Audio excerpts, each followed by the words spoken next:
안녕하십니까. 조선일보경제부의 박사기자 방현철입니다. 이 시간은 받으면 많이 버는 방현철 박사의 머니머니 시간입니다. 오늘은 한 번 더 김영렬 교보증권 리서치센터장 모시고 이야기를 나눠보도록 하겠습니다. 안녕하세요. 네, 안녕하세요. 저희가 지난 시간에 이제 시장 전망 이런 상황에 대해서 주로 얘기를 했는데 오늘은 투자 전략에 대해서 한번 얘기를 해보려고 합니다. 그래서 네, 주제를 좋습니다. 2023년 투자 전략, 채권이냐 주식이냐 이렇게 잡았습니다. 네. 사실 올해는 채권, 주식 모두 사실은 둘 다 수익률이 별로 안 좋았죠. 맞습니다. 별로 이렇게 드문 일인데 이런 네. 일은 내년 2023년에는 채권하고 주식하고 이게 다른 길을 갈까요? 어떻게 보세요? 이제 과거의 경우에는 이렇게 경기가 둔화되거나 경기의 정점 통과 시점이 나타나서 시장이 충격을 받게 되면은 일시적으로는 주식과 채권이 동반 약세를 보이는 경우들은 있었습니다. 그런데 채권 시장이 이렇게 오랜 침체를 보였었던 것은 상당히 드문 경우다라고 볼 수가 있는데요. 네. 그만큼 연준과 정부가 물가 통제에 있어서 실패했었다. 그게 이렇게 시장이 어려워졌었던 가장 중요한 부분이 되는 것 같습니다. 네. 그래서 현재 글로벌 중앙은행의 통화 정책은 이미 중립금리를 넘어서서 약간의 경제 손실을 감내하더라도 물가를 잡아야만 한다. 이런 정도의 상황이거든요. 네. 그런 만큼 현재까지는 주식과 채권이 모두 불안정한 그런 위치에 있다라고 볼 수가 있고, 유일하게 안전하다라고 믿을 수 있었던 것은 안전통화. 또 그 안전통화는 달러밖에 없었다는 거죠. 네. 그래서 지금까지는 현금이 최고였었던 시대를 보내는 것이 현재의 위치였습니다. 문제는 이제 23년이 되면은 그런 투자의 방향은 조금씩 변화의 조짐이 나타날 것 같은데요. 네. 제가 증권회사에서 일을 하고 증권회사는 아무래도 주식이 우선이지 않냐 네. 이렇게 생각하실 수도 있지만 꼭 그렇지만은 않습니다. 이론적으로 봤었을 때 이미 정책금리가 중립금리 수준을 넘어간 상황에 있다라면은 추후에 발생 가능한 경기 침체와 경제 위기에는 상당히 또 통화를 긴축 완화로 선회할 수밖에 없게 될 거고, 네. 이 신호는 결국 채권 시장이 먼저 확장 국면에 진입할 가능성이 커진다라는 거죠. 그런 측면에서 놓고 본다라면 결국 채권에 대한 관심을 선제적으로 가질 필요가 있다라는 것이 현재의 우리가 서 있는 어떤 자산 시장의 우선순위가 되는 부분입니다. 그럼 일단 내년에 우선순위는 채권에 둬야 된다. 네, 그렇습니다. 네. 특히 이제 채권 같은 경우도 여러 가지 그 투자의 대상이 네. 나눠지게 될 수 있는 여지가 있는데요. 지금은 워낙 정책 금리가 강하게 올라가다 보니까 네. 우량 채권 금리도 엄청나게 높고 네. 장기 채권 금리도 높고 이런 부분을 시작하다 보니까 이제 투자 비적격 등급 채권 같은 경우는 어마무시하게 올라가 네. 있죠, 금리가. 그러다 보니까 또 이제 아무래도 그 투자자들은 그 욕심이 커질 수도 있는 부분이다 보니 뭔가 경제 시스템이나 금융 시스템에 문제가 있는 것이 아니다라면은 배수가 큰 거에 투자해야 되는 것이 낫지 않을까, 이런 생각을 하실 수도 있어요. 네. 그런데 문제는 지금 경제 위기나 침체 위험이 등장을 하는데 네. 그 과정에서 신용 위험이 만약에 닥치게 된다라면은 말 그대로 지급 불이행에 대한 문제라든지 또 국채 시장 내에서도 재정 위기에 대한 문제들, 이런 것들이 다뤄질 수도 있습니다. 네. 그러다 보니까 그냥 막무가내로 지금 채권 가격이 빠지고 있으니까 지금부터 주워 담으면 언젠가는 수익이 나겠지 생각하실 수도 있는데,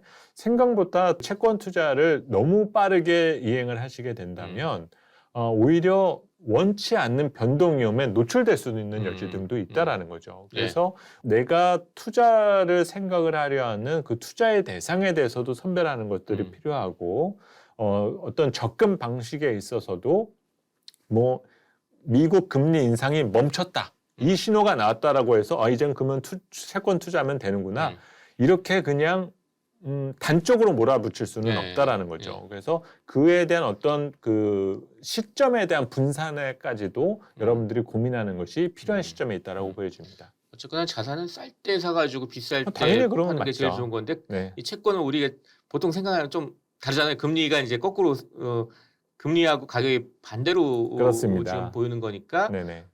지금 금리가 높을 때 사가지고 이게 떨어질 거다. 그러면 이제 돈을 벌게 되는 거죠. 그렇습니다. 예, 예. 거기서 이제 캐피탈 게인이 발생이 되는 부분이고, 네. 또 그 전까지는 높은 이자를 내가 받을 수 있게 되는 거니 이제 그 두 가지를 같이 노려볼 수 있다라는 거고요. 그러니까 금리가 가장 높을 때 딱 투자하면 가장 좋다 채권은. 그렇습니다. 이렇게 보면 되는 거죠. 그렇습니다. 그러니까. 그래서 이게 네. 제가 이전 시간에도 우리가 경기 침체를 마주하면서 이제 그런 비슷한 유형이 80년대를 예를 들었거든요. 네. 그래서 올 한 해 지금 연말 이제 23년에 대한 전망 내용들 중에 증권사들의 경제 관련 리포트 등을 보게 되면 이 80년대에 대한 얘기들이 상당히 많아요. 네. 근데 제가 과거에 즐겨보던 드라마 중에 응답하라 1988이 있는데요. 거기에서 그 바둑 기사였던 그 태기가 네. 우승을 해서 5천만 원을 받게 됐어요. 그래서 쌍문동 그 부모님들이 모여서 이 5천만 원으로 뭘 투자할 거냐. 뭐 여러 가지 얘기들을 나눕니다. 누구는 땅을 사라고 그러고 누구는 요즘 강남에 음마 아파트가 5천만 원이라니 이거 사는 게 낫다. 네. 근데 그중에서 송동일 씨가 아마 은행원이었을 네, 거예요. 그랬어요. 예, 그 요즘 드라마에서. 금리가 네. 조금 떨어지긴 했는데 그래도 15% 정도 되는 이것에 묻어두는 것이 안전하다. 근데 사실 지금 시간이 지난 우리가 봤을 때는 엄청나게 웃으면서 볼 수 있는 내용이지 않습니까? 예. 지금 금리 뭐 시중은행에서도 정기금리가 지금 5% 근처까지 네. 왔잖아요. 그래요. 예. 과거 이런 시기가 그렇게 많지는 않을 거다라는 거죠. 그래서 우선 투자에 대한 우선순위 측면에 있어서도 채권을 가볍게 볼 수 있는 문제는 분명히 아닐 거고 가까운 미래에 우리가 마주할 수 있는 어떤 경제 환경이 물가 문제를 끝내고 나고 난 이후로는 네. 다시 또 구조적인 저성장과 저물가 환경으로 되돌아갈 수 있는 여지 등이 있다는 겁니다. 이제 그런 여지 측면에서 놓고 본다라면 채권에 대한 스타디가 조금 더 주식보다는 앞서야 될 부분 등이 크다라는 거겠죠. 그렇다면 이제 그 정책 금리가 어떻게 될지 이렇게 좀 전망하는 게 되게 중요할 것 같은데요. 그렇습니다. 미 연준의 금리 인상 기조는 어떻게 될 거라고 좀 보시고 우리나라 한은의 금리 인상 기조는 어떻게 될 거라고 좀. 네, 먼저 미국 입장을 보게 되면 1분기에 미국의 정책 금리 인상은 종료될 것으로 보고 있습니다. 그래서 12월 FOMC에서 이제 얼마 남지는 않았는데요. 이제 빅 스텝 정도로 마무리가 될 것으로 보고 그리고 이제 내년 정도에 한 번의 마지막 빅스텝 또는 베이비 스텝으로의 전환과 동시에 이제 약 5%, 5.25%에서 이번에 인상 기조가 일단락될 것 같습니다. 뭐 그 이상으로도 갈 수 있는 거 아닙니까?라고 생각하실 수도 있는데 연초부터 이제 본격적인 물가 둔화가 시작될 거고요. 그리고 여러 경기 둔화 징후 등이 나타남으로써 너무 그런 강도 높은 긴축이 오히려 미국 경제에 해가 될 수도 있다. 그렇기 때문에 오히려 주목해야 될 것은 미국 연준이 동결 기간을 얼마로 가져갈 거냐가 좀 더 중요한 부분이 될 수 있습니다. 그리고 그 동결이 끝나는 시점에 발생되는 문제가 무엇일지 이것도 생각하시는 것이 필요한데요. 바로 이전에 미국 연준의 정책 금리가 5%를 넘겼었던 것은 금융위기 직전입니다. 2006년에 연준의 정책 금리가 5.25%대까지 올랐었고 2006년 6월부터 14개월 동안 5.25%가 14개월 동안 유지가 됐어요. 그래서 유지가 됐어요. 그렇습니다. 그리고 나서 2007년 8월에 금융위기가 터지면서 그때부터 인하가 시작됐었습니다. 그래서 당시에는 14개월 정도의 동결 기간이 이어졌었는데요. 이 얘기는 즉 다시 말하면 지금도 비슷한 현상이 일어날 가능성이 크다라는 거죠. 그러면 사람들은 인상만 멈추면 모든 것이 해결될 것처럼 느껴지시겠지만 동결이 유지되는 기간 동안에 생겨나는 문제들 이런 것들을 우리가 생각해야 될 부분이 있고 이 사이에 자산 가격 등에 대한 변화가 당시에도 자산 시장 가격에서의 변화에서 부동산 가격이 계속적으로 빠지다 보니 거기서 이제 금융위기가 뻥 하고 터져버렸었던 거거든요. 이제 동결 기간 동안에 여러 가지 금융지표 등이 바뀔 거다라는 점입니다. 그래서 연준의 정책 행보는 바로 이런 의미를 갖는다라고 보실 필요가 있습니다. 한국은행은 조금은 다른 의미가 될 것 같은데요. 지금 이미 그 정책 금리 간의 금리 역전 현상이 벌어진 상태에서 막무가내로 연준과 정책 금리의 격차를 마냥 좁히는 방향으로 가지는 않을 거예요. 이미 지난 9월 금통위부터 소수 의견이 등장한 상태이기 때문에 우리는 이미 선제적으로 미국보다 먼저 금리를 올렸지 않습니까? 그렇죠. 금리 인상을 중단하는 건 역시 선제적으로 하게 될 가능성이 큽니다. 그래서 저희가 보는 것은 이번 금통위에서 마지막 금리 인상이 단행될 수 있는 여지가 있고 오히려 한은이 좀 더 한은에게 주어진 숙제 중에 하나는 이 현 연말부터 지금 이어지고 있는 유동성 경색 상황들 이 문제에 있어서 여러 가지 보완 장치는 없을 것인가 여기에 조금 더 통화 정책을 운영하는데 초점을 맞추게 될 수 있는 여지가 있고요. 또 하나 23년 상반기가 수출이 역성장을 하기 때문에 수출이 역성장할 때 인상을 했었던 경우들은 없습니다. 그래서 조금은 경기 침체를 대비하는 쪽에 대응력을 하느니 준비하게 될 수 있는 여지 등이 있고, 물론 미국과 한은 둘 모두 물가를 자극할 수 있는 발언들은 전혀 하지 않을 거다라는 거죠. 그래서 물가가 잘 떨어지지 않는다라면은 수시로 매파적인 발언 등을 통해서 구두 개입하게 될 수 있는 여지 등은 언제든지 올릴 수 있다 이런 식의 말을 계속 하겠네요. 그러니까. 그렇습니다. 뉘앙스는 계속적으로 보여줄 수 있는 여지 등이 있기 때문에 제가 그래서 아까 채권 투자를 한다라고 하더라도 이제 끝났다라고 하면은 무조건 채권 들어가야지 생각하실 수도 있는데 자꾸 그런 매파적 발언 내용 등이 채권 가격을 괴롭힐 수 있는 여지가 있다라는 거예요. 그러니까 그 기간을 조금 분산시키는 것이 그만큼 필요하다라는 거겠죠.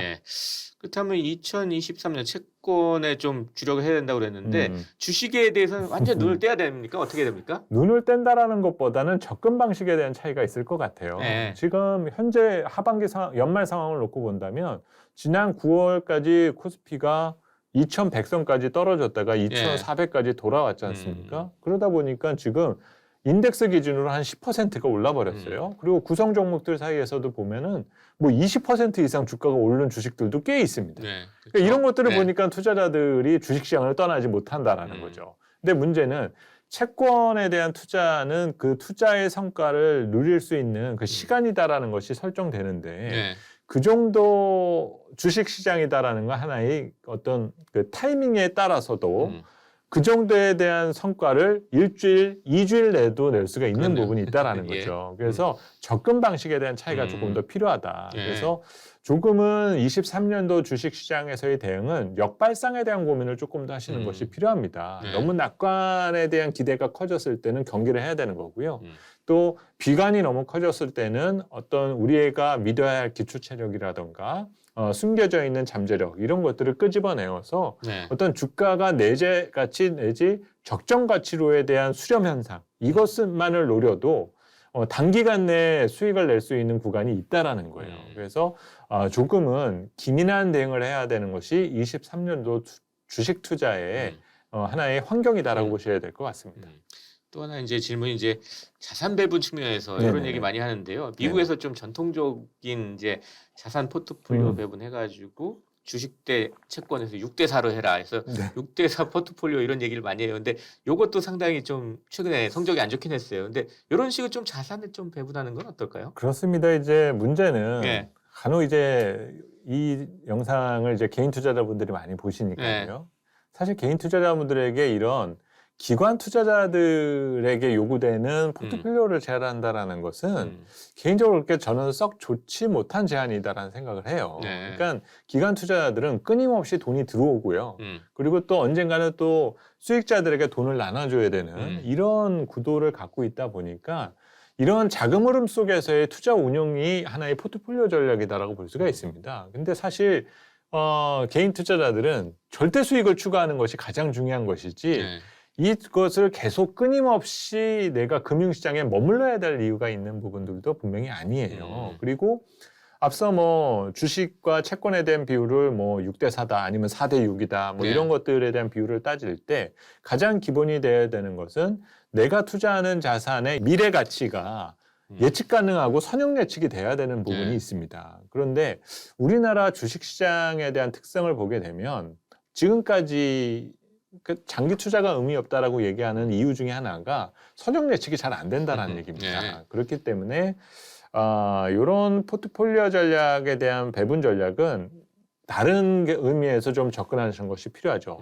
그러니까 어떤 자금들의 성격에서 필요하냐면은 퇴직연금 같은 케이스, 내가 지금 당장 찾을 수 없는 돈들 이런 것들은 당연히 어떤 배분 전략 측면에 있어서 지금 고민을 해야 될 시기다라고 판단하고요. 지금 금리 수준이 아까 제가 80년대 얘기를 예를 들어서도 말씀을 드렸지 않습니까? 말 그대로 한 30년 만에 찾아오는 금리 수준이라는 거예요. 30년 만에. 이 얘기는 다시 말하면 지금 내가 중장기 자본에 대한 어떤 자금 운용 계획을 갖고 있다라면은 비중을 조금 극단적으로 높이는 것에 대한 것은 당연히 채권이 될 수밖에는 없다. 그리고 주식은 지금 뭐 상황에 따라서 뭐 23년에 뭔가 우리가 예측하지 못했었던 경제 충격이 발생을 한다. 그래서 뭐 예측값에서 벗어나는 주가 폭락이 만약에 있다라면은 이때는 투자해 볼 수가 있을 것 같아요. 그러니까 2천이 깨진다던가 저는 가장 중요한 신호가 그 정도라고는 보여지는데 네. 그렇지 않은 정도 상태에서는 어중간한 위치라는 거였겠죠. 그런 상황에서는 너무 무리할 필요까지는 없는 것이 현재 주식 투자가 처해 있는 상황이다. 이렇게 보셔야 될 것 같습니다. 한국에서 투자할 때는 환율 추이도 상당히 중요하잖아요. 네, 그렇죠. 내년에 달러 대비 원화 환율 이건 어떻게 좀 보고 네, 계세요? 우선은 올해 우리 환율이 이렇게 불안정한 것은 뭐 우리뿐만이 아니죠. 네. 대부분 통화가 달러 대비 약세를 보일 수밖에 없었고 사실 상반기까지 달러의 강세는 미국이 강도 높은 긴축을 하니까 영향을 받았던 측면이 있는데 하반기 들어서 여전히 유지되는 이 강달러는 좀 다른 의미인 것 같아요. 앞서도 세계 경제가 23년에 침체가 오고 스태그플레이션이 온다라면은 유럽 쪽에서 먼저 온다라는 말씀을 드렸지 않습니까? 예. 이러다 보니까 지금의 환율 상황에서 놓고 본다라면 인플레이션 리스크를 미국이 크게 받을까 아니면 미국 밖에서 크게 받을까? 지금 상황은 미국 밖에서 크게 받을 가능성이 더 크다라는 거죠. 그러다 보니까 환이 그리고 킹 달러가 그 지위를 잘 내려놓을 것 같지는 않아요. 그러니까 얘기는 우리가 그동안에 머물러 왔었던 1,100원과 1,200원. 사실 2000년 이후로 현재까지 환에 대한 분포를 본다면 1,100원과 1,200원대의 분포 비율이 85%가 넘습니다. 그러니까 우리는 자연스럽게 1,200원이 정상이야. 균형 환율은 1,200원이야. 이렇게 생각을 할 수밖에 없거든요. 그런데 지금 분위기로 봐서는 그때로 돌아가는 게 그렇게 쉽지만은 않다라는 거죠. 그러면 달러가 구조적인 약세의 신호를 보여야만 그때서나 환율이 조금 진정된다라 봐야 될 것 같고 그 전까지는 균형 환율이 조금 상향되었다. 상향되었다는 뜻은 우리가 적정이라고 생각했던 1,200원대가 아니라 1,300원대가 당분간은 적정이다라고 봐야 될 것 같고요. 그러면 구조적인 달러 약세 신호가 어디에서 나올까? 이거는 미국의 정책 금리가 인하될 만한 명분이 쌓였을 때 이때부터 달러가 조금 더 약세로 바뀐다라고 봐요. 근데 아마도 그 신호는 23년보다는 24년 초쯤에 논의될 수 있는 여지가 있기 때문에 호흡을 조금 더 뒤로 밀어놔야 될 부분이 있을 것 같습니다. 뭐 개인 투자자들도 많이 보시니까 이 방송을 이제 당장 뭐 내년이 아니더라도 좀 길게 좀 뭐 괜찮은 좀 주식들 좀 두고 싶으신 분들도 있잖아요. 네, 그렇죠. 이런 분들한테 좀 권할 만한 뭐 업종 같은 게 있을까요? 네, 우선은 올 한 해 가장 투자자들을 힘들게 만들었었던 것이 성장주들이었어요. 그리고 성장주들은 기본적으로 저금리를 기반으로 선호되는 그런 산업이라는 겁니다. 그런데 물가가 덜 떨어지고 금리가 쉽게 안 떨어진다는 거는 성장주로 손이 쉽게 나가서는 안 된다는 점이겠죠. 그러면 오히려 그 올드 이코노미 그 어떤 전통 기업들 사이에서 투자의 기회가 더 늘어날 수가 있고 그런 사이에서 이제 투자에 대한 우선순위를 따져봐야 될 것 같은데요. 요즘에 증권가에서는 23년도가 배반의 해가 될 것 같다. 배반의? 이런 얘기들을 많이 해요. 그래서 좀 부정적 의미로 말씀을 드리는 것이 아니라 배터리와 반도체 이렇게 지금 얘기를 따지고 있습니다. 어려웠던 2022년에도 여전히 매출과 이익 측면에 성장이 보였었던 그리고 수출 측면에 있어서도 성장을 이어왔었던 것이 바로 배터리 부분이기 때문에 배터리에 대한 성장은 계속적으로 이행될 것 같고요. 근데 문제는 이미 주가가 많이 올랐어요. 그러다 보니까 얼마나 더 오를까에 대해서 상당히 퀘션 마크가 붙어 있는 상태입니다. 하지만 이제 아주 장기적 호흡에서 놓고 본다라면 저희 교보증권의 2차 전지 담당을 하는 최보영 연구원 자료에서 최근에 그런 부분이 다뤄졌는데 현재 기준으로 우리나라 수출에서 반도체가 차지하는 비중이 약 18% 그리고 배터리가 차지하는 비중이 1%라고 알려져 있어요. 그런데 약 2030년 정도가 되면 배터리와 반도체가 각각 16%, 18%로 비슷해진다라고 저희가 추정을 하고 있습니다.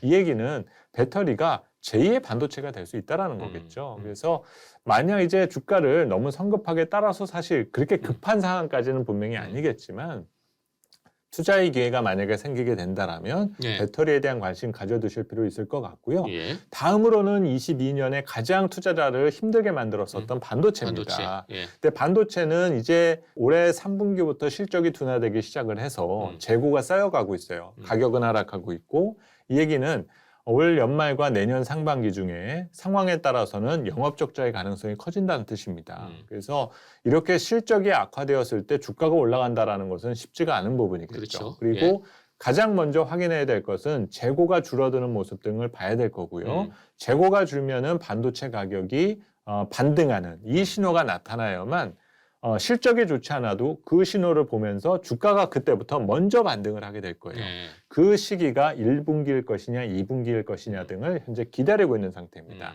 그래서 연말은 조금 이기는 시기다라고 볼 수가 있는데 예. 내년 상반기에 반도체의 부활 시점 이것을 찾는 것도 상당히 중요한 의미가 될 것 같고 예. 23년도에 전체 측면에서 글로벌 경제 측면에서 놓고 본다라면 제로 코로나를 이행해 왔었던 중국의 복귀가 어떻게 될 건가 이것도 상당히 중요한 관심 사항이에요.